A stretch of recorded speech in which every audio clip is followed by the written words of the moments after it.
Herkese selamlar. Erkek arkadaşımla oyun geliştiriyoruz. Part 16. Bugün uzun zamandır istediğiniz müşterilerin bekleme çubuklarını ekledik. Artık müşterileri uzun süre bekletmek onları kaybetmemize sebep oluyor.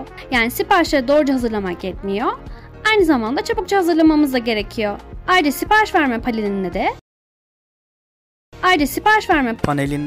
görsel iyileştirmeler yaptık.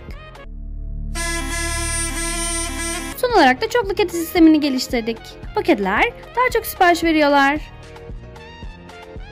Bunları yapmaya çalışırken garip bug'lar çok oldu. Ama sonuç bizim gayet hoşumuza gitti. Peki siz ne dersiniz? Bugünkü çalışmalarımız nasıl olmuş? Oyuna başka neler ekleyelim? Yorumlarda yazmayı unutmayın. Hoşça kalın.